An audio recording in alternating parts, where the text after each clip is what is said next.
Internaute Dakar Buzz TV Bour News nuyu nañ leen bu baax a baax rafetlu ànd bi ngeen di ànd ak ñun ñu ngi fii ci Kédougou Fatou Nadou Diallo mi nga xam ne moo ñàkk bakkanam ci centre de santé bu Kédougou yëf yi am coow lu bari diggante waa kër docteur waa kër gi wala sax ñi nga xam ne ñoom ñooñu yor wàllum yoon muy procureur de la République di Baye Thiam ginnaaw ba mu génnee wax waa kër docteur it ne loolee ay kàddu yoo xam ne dafa waroo ak dëgg la nu ñu koy defee à chaque fois bu xew-xew amee émission Sen Cas ñëw ba ci Kédougou ngir xam mbir yi naka la demee woon dañu jéem a nag jokkoo ak waa këram gi rek ñu dellu siwaat ci yëf yi nu mu demee woon. Internaute Bour News Dakar Buzz ni ñu leen ko waxee woon lu jëm rek ci Fatou Mami Diallo mu ñàkk bakkanam ci centre de santé bi ci Kédougou coow li bari lool ku ci nekk nag yaa ngi ci yàbbi ñi féetee que docteur wax nañu procureur de la République di Baye Cissé moom it am lu mu wax nu ñu koy waxee tungu ne du teew ñu nataal Serigne Mor Cissé nekk borom këram nga xam ne dernier moment yi ñoom ñoo ko passé ensemble ni ñu koy defee à chaque fois jóge nañu Dakar ñëw ba Kédougou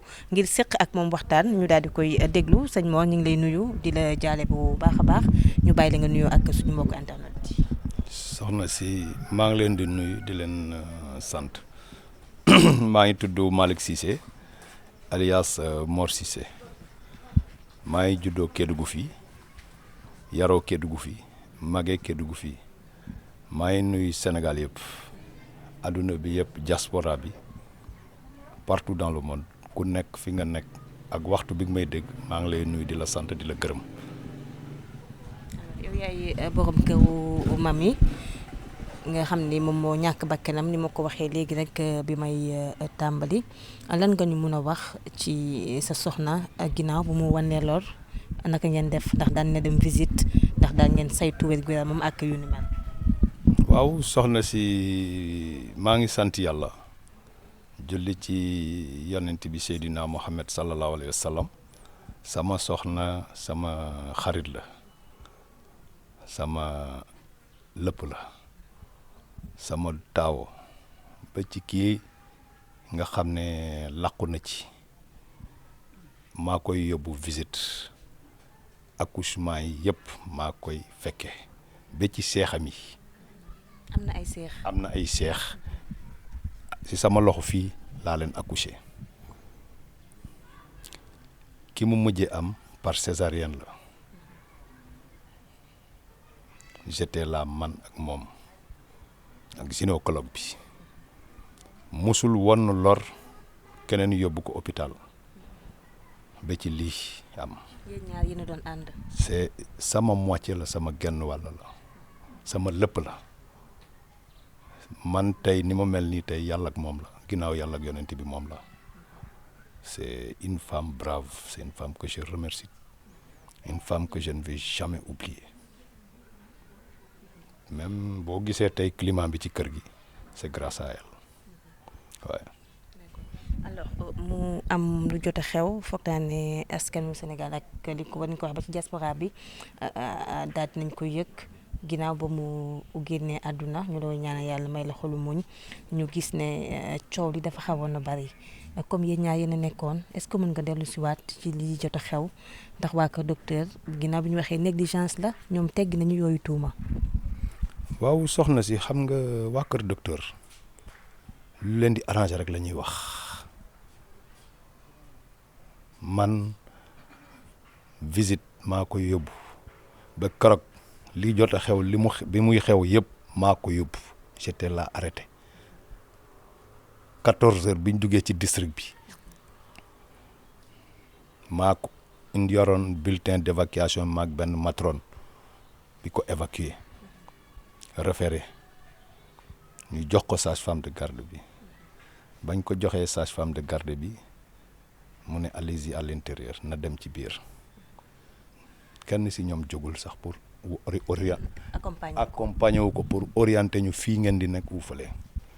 yéen ngeen def na man ma enfoncé dugg dem gis benn néeg bëgg koo aménager ma tase fa ak benn matron mu ne ma noo du foofu fële la ma ne man xaw ma bi ma eggee mu ne ma fii la ma ne ko fii mu ne ma man mu ne na yéeg foofu ma ne ko mais kii mënul yéeg fii table bi dafa tuuti xoolu leen ko xanaa ñu ne maa fii la de ma ne ok d'accord merci man maa fexe yéegal ko ci table bi indil ko beneen table mu tëdd bindal ko ordonnance ma dem jëndi ñu perfuser ko foofu ma ne ko madame Cissé maa ngi ci biir comme que nee nañ gynécologue bi kenn du ko woo ñoom ñoo koy woo. ñan ñoo koy woo. sage-femme de garde bi. boobu kon bi ngeen ñëwee gynécologue bi nekk fa woon. il n'était pas dans le district. fan la nekkoon. xaw ma fan la nekkoon mais il était hors du district. ma génn ci biti toog foofu tox ci ni fu ñuy toog mu dugg moo ngi dawal vélo foofu la ma fekk. moom gynécologue bi. mu ne ma ne ko bonsoir mu ne ma bonsoir ma ne c'est vous le gynéco mu ne ma woy mu ne ma ça va ma ne ko ça ne va pas parce que depuis 14 heures on vous attend ici. ban heure la egg si moom ci district bi. 16 heures. 14 heures 15 heures. 16 heures 3 heures de temps la def. 16 heures la dugg ci district bi. bi mu duggee ma ànd ak moom ba ci femme bi fu mu tëdd. ma ne ko docteur mu ne ma ne ko gis nga référé bi mu ne ma non kii wax na ma ci téléphone ma ne ko d'accord. nanguma aller très loin parce que je me dis que un gynécologue c'est un professionnel te la sage-femme c'est une professionnelle c'est par échelon ñu continuer mu nekk fa elle était à 2 doigts depuis 8 heures ba 16 heures elle est à 2 doigts depuis hier 22 heures jusqu'à 16 heures elle est à 2 doigts ma xool ma ne ko docteur ma ne ko kii mënul jur par voie basse dafa xat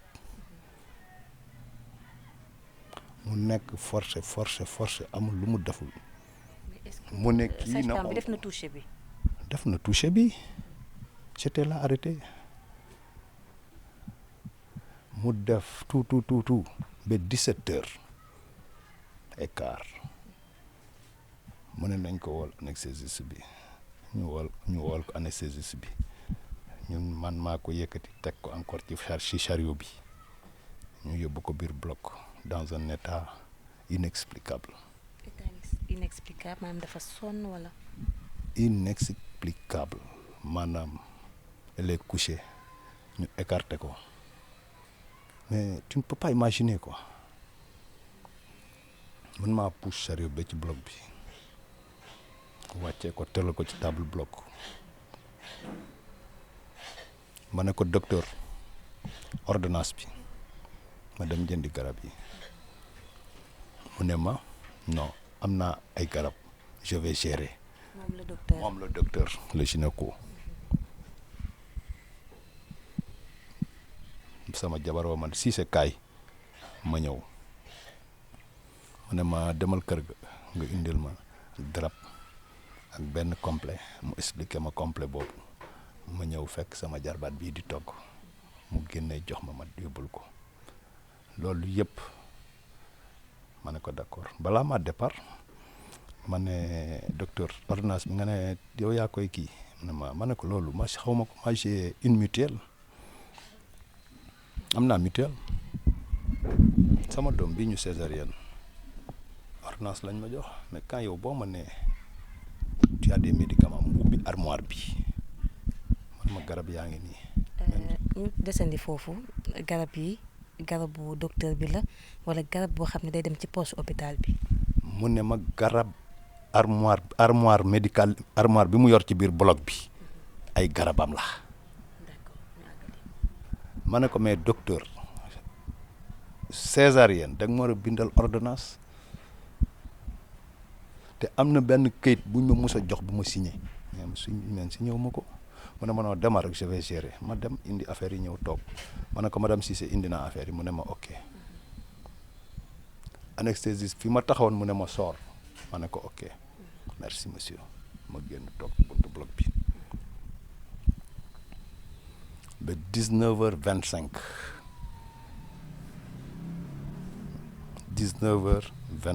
am ku jóge fale ñëw bugg a dugg ci bloc bi ma dab ko.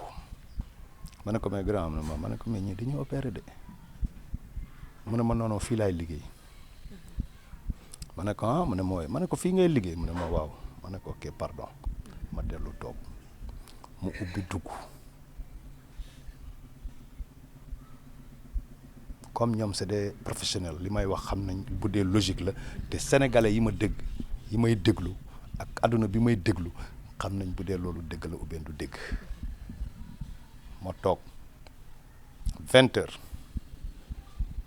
mu génn ak benn bocal ci biir bloc bi mu génn moo ngi yor benn bocal fi ñuy def liir yi liir bu juddu ma ne ni gis sama yëre jabar ma xool ko mu dem à peu près comme fii ak fi jigéen ñi toog mu fekk am benn femme bu toog mu ne ko kaay.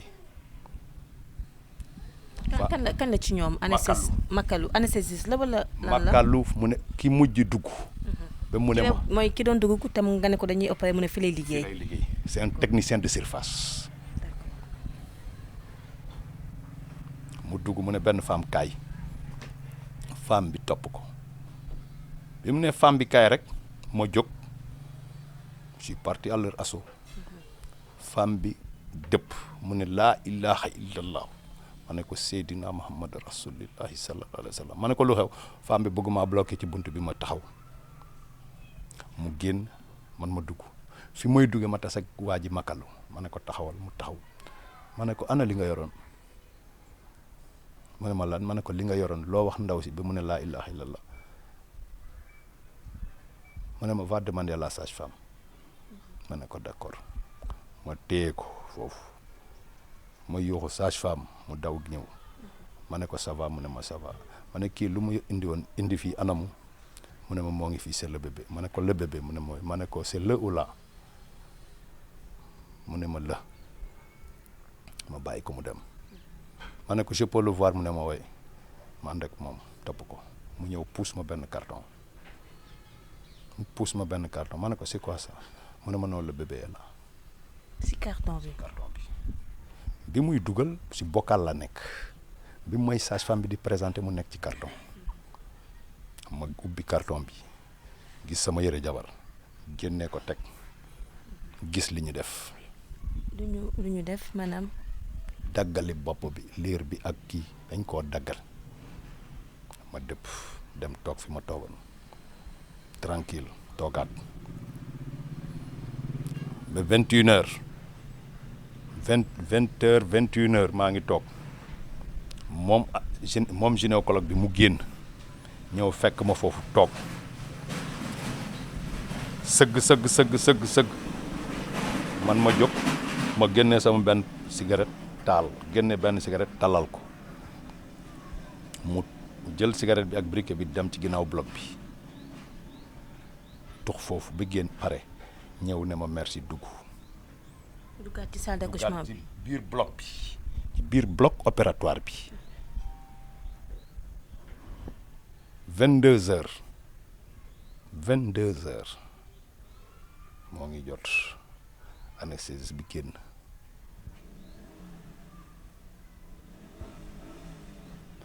bi génn dem ba fi ñuy toog mu ne ma grand kaay ma ñëw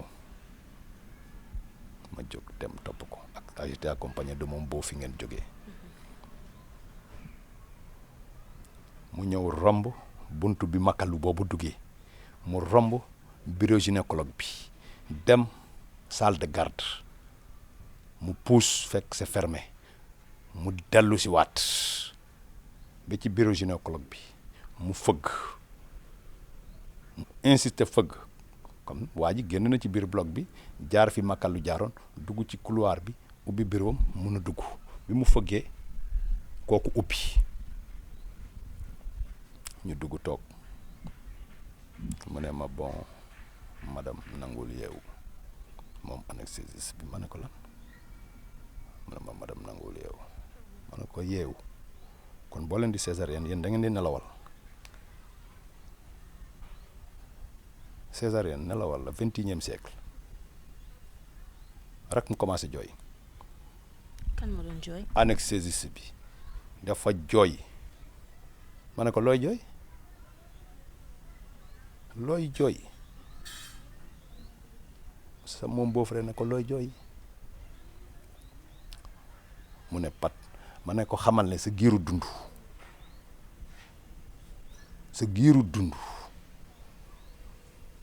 bu dee am na loo gëm ci sa déontologie même si on te condamne tu seras un prisonnier ambulant de ta vie yaa ko wax loolu. maa ko wax loolu parce que am na loo xam ne li tax mu jooy xam na ko parce que en médecine on t'apprend la déontologie te lu ñu def c'est la chose la plus élémentaire au XXIe siècle en Europe quand tu le fais tu dois déposer ton diplôme tu dois démissionner ou demander pardon à la population. ma woo préfet woo les chefs religieux woo tous les chefs de service de la région woo mes parents mes amis mes alliés à 23h l'hôpital était à craquer gars yi biñ ñëwee fekk man nettoyé sama jabar ci biir yaa ko nettoyé. maa ko nettoyé si biir bloc bi nettoyé fomp deret bi. Elle était dans un flot de sang. Mais c'est quelque chose d'horrible. Horrible. Li ñuy wax horrible weesuwut loolu. ma nettoyé ko darab bi mu waxoon ma teg ci kawam muur ko ñu woo samay mbokk ñu teg ko ci chariot bi ak bébé bi ñu daggati yóbbu ci biir morgue bi. pendant ce temps ñoom fan la ñu nekkoon. ils ont disparu gisatuma kenn bañ jógee ci morgue bi ma ñëw fekk fa préfet fekk excellent mu ne ma Mor vraiment décourage li nga ma wax gëm naa li nga wax parce que doo ñaanal loolu sa jabar xam naa sa jabar fu mu la féetee ci le docteur Danfaxa génn instant boobu laa koy door a gis ak samay bët comme que autorité baa ngi foofu kooku interpellé ko mu ne on va au bureau ñu toog ma expliqué préfet nu mu demee moom docteur Danfaxa lu mu wax c'est une honte même des professionnels de la médecine. C'est une insulte au peuple sénégalais. C'est une insulte aux droits des femmes. C'est une insulte aux droits de l'enfant. Je ne peux pas accepter qu'un médecin, je dis bien, pour sauver son camarade, préfère la robe noire que d'assurer son titre de robe de blouse blanche. Plus grave, c'est inadmissible qu'un gars qui a opté pour sauver des vies donne la parole à un syndicat pour le défendre. Si il apprend pour servir son pays, pour servir la nation sénégalaise, Kédougou est du Sénégal. Nous n'avons pas deux Sénégal. Nous avons un et un seul. Il est indivisible. C'est pour cela, j'ai dit au nom de ma famille, au nom du droit de la femme, au droit de l'enfant, que justice soit faite dans sa toute grande rigueur et dans ses auteurs soient sanctionnés. Et plus grave, si je vois l'état du Sénégal, le ministère de la Santé, qui vient faire un audit sans ma présence. Sans ma présence, je dis bien madame. Ils ont enlevé le corps du district à l'hôpital régional. Je ne suis ni informé, rien du tout, absolument rien. J'ai continué la procédure administrative jusqu'à l'obtention du certificat d'inhumation. Après m'être rendu dans le district, à la morgue, pour prendre mon corps, je ne trouve rien. Je viendrai là-dessus. Je retourne chez le procureur.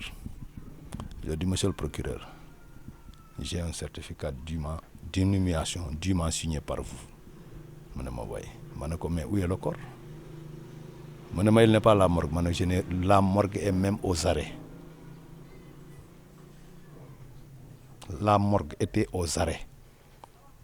C'est par la suite qu'il a appelé pour nous dire que le corps est à l'hôpital régional Amath Dansokho. Pour confirmation, je me suis rendu pour vérifier exactement avant d'appeler les parents pour dire que le corps est là. J'ai trouvé et j'ai programmé faire l'inhumation le lendemain. Mais c'est une désolation totale quand je vois des médecins qui prennent en otage tout un peuple au XXIe siècle, dans ce pays-là qui est le Sénégal, qui est dans un Sénégal de paix, un Sénégal pour tous. Je suis vraiment navré de ces médecins. Que je me rappelle bien, lors de mon premier garçon, il n'y avait pas aussi un gynécologue à Kédougou, il fallait aller jusqu'à Nénéfécha. C'est là où elle a accouché son premier garçon. Ses jumelles, c'est devant moi. Le suivant, c'est à la césarienne. Ku nekk nag ku nekk nit ku ne la nga yor yaa ko xam waaye man li ma perte man ak yàlla ñoo ko xam moo tax may ñaax sama njaboot ab doomu Kédougou yi ñu delloo suñu xel yi ak état du Sénégal ak ministère de la santé ak ñëpp ñi ko séq nañ xool ci anam yi gën a rafet lii pour mu leer. ci audit ministre de la santé bi comment se fait-il que ñu def audit ci koo xam ne tey ñàkk na bakkanam te yéen ñaar yéen a fa nekkoon te yow mii Ndeye Mbile gi kenn woowu la kenn laaju la te kenn auditionné wu la tam ban jàngat nga am ci loolu. C'est du banditisme. C'est du banditisme. Banditisme, c'est ça. Parce que quand je vois un médecin qui dit que pour venir à Kédougou dañuy neexal nit mais yow kenn neexalu la nga jàngi médecine université te bu feyee ko bu jotee payoram du doomu Kédougou la koy jox de moom na fàttaleku am na bés mu jooy ndax amoon na mbokkam bu mu fi ñàkkoon na ko fi ma fekk ko muy jooy xëcc di ne lan laay wax sama jabar kon man tey lan laay wax samay doom xanaa ba mu duggee fonction publique lay wax loolu tey ba mu nekku doon fonction publique la ñàkkoon fi mbokkam kon tey bu duggee fonction publique wax yu mu wax kon war na xoolaat bu baax lu muy wax. Kédougou nag Sénégal la bokk syndicat yi di wax la ñuy wax procureur médecin ñoom ñëpp Sénégal la ñuy liggéeyal askan bi la ñuy liggéeyal. kon 21e siècle Sénégal waruñu am problème faju ak jàng surtout si jigéen surtout ci xale parce que ñoom ñooy yor réew mi ëllëg. monsieur Cissé bi yëf yi amee ñu teg ci ay fan dañu gis ñu ngi koy waxee mooy waa kër docteur ñenn ci syndicalistes yi wala gynécologue yi am jàkkaarloo ak taskatu xibaar yi ci noonu ñu gis ñuy jéem a andi ay leeral ci ni nga waxee sa doom ni mu ñàkkee bakkanam ñoom ñu ne méthode liggéey la peut-être que nit ñi xamul wàllum santé ak yooyu ñoo ko xamul mais yoon may na leen ñu defee noonu loolu lan nga ciy wax. xam nga loolu soxna si ñàkk professionnalisme weesuut loolu professionnel boo nekkee professionnel am na loo xam ne boo ko defee da ngay am grandeur da ngay am ngor da ngay am dignité te yi ma la limal nii bu nekkul ci nit rek dara newutul ci moom waaw moo tax ma wax la moom docteur Danfakha syndicat bi ministère de la santé dañoo war a xoolaat li ñuy liggéeyee na fàttaleku ñàkk na fi mbokku jabaram mu jooy kon na mu méttee woon ci moom démb ak barki démb ñu nit noonu la méttee si ñun. alors ñu leen tegee loxo placé leen sous contrôle judiciaire ñu xaw a paralyser système santé bi 48 heures de grève tey lan lañu mën a xaar ci yéen seen bëgg-bëgg. bon xam nga on ne peut pas faire 2 poids 2 mesures soit ñoom gëmuñu seen bopp moo tax ñi parparlu di génn di point de presse di syndicat di grève mais li ñuy wax procès buñ gëmoon li ñuy wax procès duñu parparlu di grève di jël population bi en otage di grève boo wóoloo sa bopp doo parparlu da ngay ne tekkaaral wante nañ moytu coow reconstitution des faits bés bu amee day am ñi nga xam ne dinañ yuuxu dina génn fuñ ko foogee wut ndaxte syndicat yi li ñu jox avocat yi yëpp c'est vide mais je demande à ce que la justice soit faite dans toute sa rigueur moo tax bu duloon ñoom lu ñu génn di point de presse man dama newoon du ma wax boo leen seetloo depuis bi affaire bi amee fu ne journalistes yi wooye nañ ma ko ci réew mi ma bañ a wax parce que dossier bu nekkee pendant boo wóoloo justice ba jox ko bagage te dootoo wax mais lii boo gisee ma leeral ko askanu Sénégal askan adduna bi c'est parce que ñoom ils font le chef qui peut ils essaient de se sauver mais c'est pas possible di jël population otage grève médecin warul grève l'armée ne connaît pas la grève la police et la gendarmerie ne connaissent pas la grève kon un service public de l'État ne doit pas exiger à l'État c'est lui son employeur il ne peut pas c'est inadmissible kon loolu dafa war a jeex ci réew mi di naan Kédougou ku fay dem dañ lay neexal xanaa Kédougou bokkul ci Sénégal la bokk soxna si dañuy fay impôt comme ñëpp le Sénégalais qui est à Dakar le Sénégalais qui est à Kédougou nous avons tous les mêmes pièces d'identité nous avons tous le même président de la République nous avons tous le même ministère de l'Intérieur kon moom lu muy wax loolu c'est une insulte à l'État du Sénégal c'est une insulte à la population sénégalaise surtout celle de Kédougou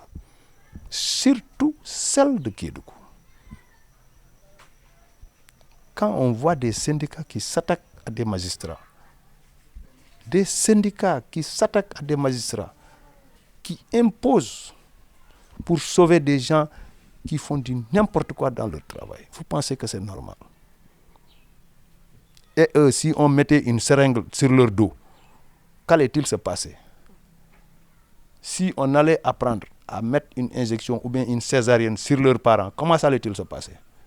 Comme ce syndicat-là, il n'a qu'à revoir sa communication. Il doit être modeste et humble. Un syndicat, ce n'est pas ça qu'on attend d'un syndicat. C'est l'amélioration des conditions de vie des populations. D'accord, monsieur Cissé, ñu lay remercier déjà ci disponibilité bi. Lan mooy doon sa dernier mot laata nga tàggatoo ak doon seetaan. waaw man bu dul toujours sama soxna si làqu ak sama doom maa ngi leen di ñaanal saa yu su ne fu ñu nekk gënal leen fi ñu jógee saa yu su ne yal na leen yàlla xare ajana suuf woyof seen kaw ñu rëccu li tax ñu yàggoon dunia di ñaan yàlla di julli ci Seydina Mohamed yonent bi Seydina Mohamed bépp loxo bu laale ci lii yóbbu sama bakkanu jabar ak sama doom yal na leen yàlla weer bu gën a gaaw ci barke salaatul fatiha ci daraja rasulillahi sallallahu alayhi wa sallam ndaxte jigéen bi doon sëy te yàlla doo nga tax moom bi may dëkk ci kër gi en 2007 c'était avec elle il y avait rien dans ce quartier nous sommes les premiers à venir ici lim fi bàyyi yàlla teg ci loxo mais que les auteurs soient sanctionnés dans sa plus grande rigueur la justice et je remercie l'ensemble des auditeurs qui nous suivent merci beaucoup. internet Dakar Buzz TV Bour News nuyu nañ leen bu baax a baax jaajëfal leen ci ànd bi fii ci Kédougou ginnaaw faatu soxna si nga xam ne nag moom moo génn àdduna foofule ci hôpital bi coow lu bari dox ci diggante ñi nga xam ne ñoom ñooy fajkat yi ak procureur ñi ci ne dañoo am ñu dañ leen rek tuumaal lu jëm ci homicide volontaire ak homicide involontaire tax na nag liggéeykat yi woote woon sax ak taskatu xibaar yi procureur moom fa mu jàppoon daal di fay jàpp ba tey ñu toog ak magu soxna si ngir rek xam mbir yi lu ñu ko dundee ak nak la demee woon papa ñu ngi lay nuyu. maa ngi leen di gërëm bu baax. naka nga tudd. je m'appelle Idrissa Diallo. oui. ngay mag ci Nadu. waaw ci Mami Doura. oui c'est ma sœur. alors on avait de bonnes relations. alors on l'avait donné en mariage au grand frère de Adji Cissé, ancien député maire de Kédougou. voilà teranga am bu baax ci sëy bi toog di déglu jëkkëram alors elle se battait une femme elle travaillait nangoon liggéey bu baax voilà alors c'est ça moi je n'étais pas là des années je travaillais à Kaolack donc je suis à la retraite je suis revenu ça fait juste 5 ans 4 ans voilà c'est ça. alors mu génn àdduna ci circonstances yi nga xam ne wax nañu ci hôpital bi dafa xaw am sàggante ak yooyu en tant que tey grand frère am yëf yi nan nga ko yëgee. ouais bon c'est déplorable donc moi j'étais là-bas avec son mari alors quand il y a eu le décès il y a eu beaucoup de commentaires mais vous savez donc comme le procureur avait appelé son mari alors man dugg man maa ngi woon ci biti. Alors c'était le mari qui était le principal concerné et le procureur a pris des décisions que tout le monde connaît voilà bu foofu laa xam ci affaire tribunal bi quoi voilà c'est ça. lu jëm ci hôpital bi ndax am na lu ñu ci mën a wax par rapport ak bi ñu ko yóbboo lan moo fa jot a xew. donc quand elle est partie moi j'étais là à la maison on m'a appelé elle était à l'hôpital son mari donc bu ma demee j'ai pas pu la voir. donc am na doom teel na am doom wala teelul am doom je n'étais pas au courant et à part que son mari est venu m'interpeller dire que elle a des difficultés un peu et tout ça mais après ça va passer. On était au dehors, il pleuvait une très forte pluie avec des coups de tonnerre donc il n'y avait pas d'électricité en ville, le courant est coupé et tout ça bon presque le décès là c'est les gens de Dakar, nos parents de Dakar qui nous informaient qui informaient les populations de Kédougou. J'étais avec son mari. Donc, vous n'étiez pas au courant que dafa gaañu. Non, quand elle est décédée, on était au courant, on nous a appelés. Et les sages-femmes, celle qui était là-bas, l'équipe qui était là-bas nous ont appelés. Alors, pour dire qu'elle est décédée. Donc, des circonstances, il y a eu beaucoup de débats sur ça. Alors, j'étais seul avec le mari. Bon, le mari a demandé un peu des explications.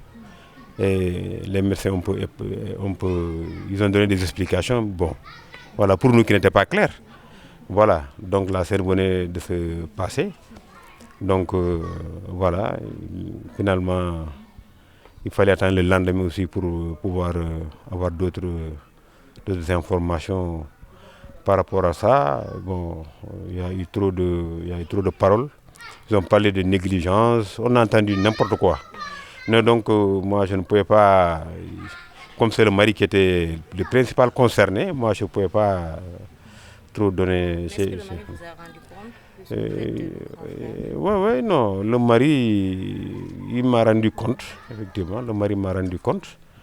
Alors le mari m'a dit, il m'a parlé, c'est des négligences. Bon, il y a eu des négligences, bon, voilà. Donc même le préfet était venu. Alors parce qu'il a de bonnes relations avec le mari, c'était pour ñëw jaale kii quoi voilà mort et demander peut-être une enquête et tout ça voilà donc c'est ça. Ouais. Vous parlez de négligence alors que ñi nga xam ne ñoom ñooy médecins yi ak ñi nga xam jour boobu ñoo fa nekkoon ñoom ils disent que dame bi dafa nekkoon ci état bu critique ba kenn mënu ko woon sauver est-ce que yëgoon nga état bu critique boobu sa sœur nekkoon.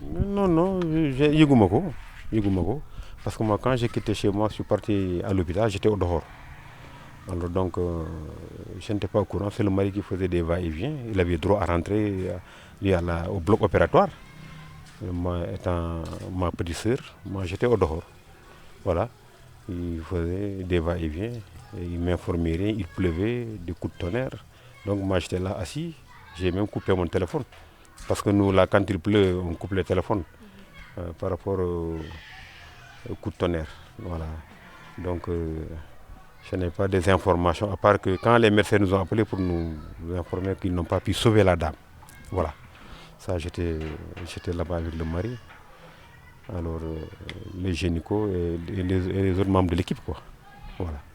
Alors, quelle a été votre réaction quand on vous a dit que votre sœur a rendu l'âme? Ah non, bon, rendre grâce à Dieu. Hein. Bon, moi, j'ai dit que, bon, de toute façon, le mari était là en colère et tout ça, j'ai compris. Alors, quand tu perds une grande dame comme ça, qui est là, qui te soutient, alors, avec les difficultés de la vie, elle est là, elle travaillait, donc le mari était là, insoutenable. Voilà. Il était dans tous ses états. Et moi, je l'ai compris. Bon, moi, étant le grand frère de la femme et le frère, nous tous, on est des parents. Le mari aussi, c'est un frère à moi. Voilà. Donc, moi, j'étais là, de le calmer, et puis, voilà. On va voir la suite des événements. Voilà, c'était comme ça. Ouais. Par rapport à la sortie procureur nan ngeen ko jàngatee parce que dafa mel ni ci li mu tënkoon ci réquisitoire am loolu la firndewaat ne lu jëm ci négligence médicale la mu jéegi dañ leen placé sous contrôle judiciaire nan ngeen ko jàngatee en tant que membre de la famille. Ouais, non, le procureur il fait son travail. Nous on a beaucoup apprécié ça. Voilà, le procureur vraiment moi j'ai beaucoup apprécié parce que après tout aussi moom tamit nit la. Voilà, et quand j'ai appris que les gens là, on les a arrêtés et tout ça, moi, quand même j'étais très content parce que le procureur, il a des gens qui sont auprès de lui pour mener des investigations et savoir réellement ce qui s'est passé. Et voilà, quand il avait tous ces éléments là, voilà, c'est ce qu'il a poussé à arrêter toute l'équipe là. Donc ça aussi c'est le mari, parce que tout le temps, moi quand je venais, je n'ai pas droit à rentrer chez le procureur, mais c'est le mari qui rentrait. Mais quand tu sortais au moins, il me disait, bon voilà, on va les arrêter et tout ça. Bon, finalement, j'ai voulu accélérer même pour qu'on fasse l'enterrement. Le mari m'a dit non, c'est pas facile. Il faut qu'on attende pour qu'on mette les investigations et tout ça. Donc il n'y a pas de problème. Voilà, c'est comme ça. Un témoignage tey ci sa sœur bu ñu doon wax kii mami lan nga ñu mën a wax si lu la gën a marqué seen relation yéen ñaar. Oui, mes relations avec man dama ko tuddee doom. Alors elle était très jeune, moo nekkoon suñu caat yaay, mais c'était une grande dame. C'était ma petite sœur. Tuddee naa ko moom tamit tuddee na ma. Donc on avait de bonnes relations. D'ailleurs, son homonyme, qui est ma fille, alors elle avait demandé d'aller voir, elle voulait aller faire quelques jours chez son homonyme. Je lui ai dit qu'il n'y a pas de problème. Je j'ai le taxi, je vais fofu. Elle a fait 3 jours. Elle m'a appelé pour me dire que... J'ai dit oui, il faut la ramener parce qu'elle fait l'arabe. Et moi, je dois aller à Dakar. Je veux qu'elle commence à faire l'arabe. Elle m'a dit d'accord. Elle l'a ramenée ici. J'ai le taxi, elle est rentrée. Il n'y a pas de problème. Moi, ce jour-là, j'étais en brousse. Sa maman m'a téléphoné que mamie est revenue. Souvent, elle est là-bas. Souvent, elle partait. Ou non, ses enfants aussi venaient. Moi aussi, j'ai un homonyme là-bas. Lui aussi, souvent, il est là. Voilà. Donc, c'était une grande dame qui travaillait. Elle a ses frigos, elle a son petit matériel. Elle a de bonnes relations au niveau du quartier. Elle organisait les femmes avec les tontines et tout ça. Donc, voilà. Alors, elle était très modeste. Oui. Elle appelait aussi ses copines au quartier là-bas. Voilà. Et elle avait de bonnes relations avec les gens. Et aussi au niveau de notre famille aussi. Mais vraiment, si vous avez vu, alors on a nos parents qui sont un peu partout au Sénégal. Tout le monde a fait le déplacement pour venir. Donc ça, elle était très chère à nous. Ouais, j'ai perdu moi une sœur, donc tu sais, je m'entendais beaucoup avec elle. Donc moi je suis l'aîné, moi je suis le mais j'avais d'excellentes relations avec elle. Ouais, donc j'appelais aussi bu baax. Ouais. Après di jot a xew, on a vu son mari faire un live sur Facebook jéem a wax tuuti ci négligence beeg yooyu loolu tam lan nga ñu ci mën a wax. Bon non, ça aussi j'avais dit au mari, bon voilà, de se remettre à la volonté divine, de laisser les sorties. Il y a eu trop de paroles, il y a eu trop de ils ont parlé de n'importe quoi. Alors ils ont parlé de n'importe quoi. Les gens, quand elle est décédée, alors les gens, même il y a des gens qui venaient présenter les condoléances, qui disaient c'est la négligence des docteurs et tout ça, elle est décédée, elle ne devait pas mourir. Son dernier gosse, qui est mon homonyme, et quand elle a accouché l'enfant là, c'était la césarienne. Donc celui-là aussi, il fallait uniquement faire la césarienne et puis c'est fini. Donc, mais dans des situations pareilles, je ne dis rien. D'ailleurs, c'est des amis qui m'ont appelé hier pour me dire que voilà, mais mort, ils parlent dans les médias, les négligences et tout ça. J'ai dit, ah non, moi, je n'ai pas suivi ça. Parce que moi, les WhatsApp là, mais je ne suis pas ça trop. Voilà, c'est ça. Mais quand même, ça, ils m'ont appelé pour me parler de ça. J'ai dit, bon, mais bon, voilà. Je ne l'ai même pas appelé, à part que je dis que bon, il y a le gosse qui vient de quitter là, c'est un frère à moi. Elle m'a dit qu'il y aura des journalistes qui viendront. J'ai dit que mais il n'y a pas de problème. J'ai dit que c'est ma professeure. Il me dit que non, je connais, lui, c'est un frère à moi. Pape Dayo, j'ai dit que s'ils viennent, ils vont me trouver ici, je pourrais vous attendre. Voilà, donc c'est ça. Oui. Alors, êtes-vous au courant que le mari a reçu des menaces après avoir fait le live? Non, je ne suis pas au courant. Je viens de l'apprendre, je ne suis pas au courant de ça. Je ne suis pas au courant de ça. Il ne m'a pas aussi informé de ça. Mais quand même, je l'ai expliqué qu'il y a des journalistes qui viendront pour me poser des questions sur le cas de mamie et je répondrai et puis il n'y a pas de problème. Voilà. Merci. Quel est votre dernier mot? Non, dernier mot, d'abord je vous remercie de faire le déplacement de Dakar ici. Et vous faites un excellent travail. Alors, dans le monde rural, sortir, quitter Dakar, Kédougou. Moi, je m'apprête à aller après-demain à Dakar. Donc, je sais la distance. Donc, vous êtes en tant que des femmes aussi. Donc, d'abord, alors, vous faites votre travail, il y a le Japalen Boubach. Et puis aussi, souvent, vous partez, vous avez la situation et vous avez comment le soutien des populations. Quand on voit des femmes comme vous en train de venir très dans le profond de Kédougou, alors c'est excellent. Donc, quant à ma soeur, nous qui sommes là, Inch'Allah, voilà, c'est ça mon dernier mot. Et aussi, donc c'est le mari, c'est nous tous qui ont perdu. Donc, à la volonté divine. Merci beaucoup. Internet Bour News Dakar Buzz TV kon ñu déggandoo ko mu nekkoon rek frère ci mami mi nga xam ne moo ñàkk bakkanam fii ci hôpital centre de santé bu Kédougou dégg nañu kàddu yi nga xam ne mu am solo bu mu wax ñun tam ñu koy ñaanal bu baax a baax suuf oyof ci kawam yàlla xare ko àjjana ñu sant leen bu baax gërëm leen ñu continuer ak yéen fii ci Kédougou.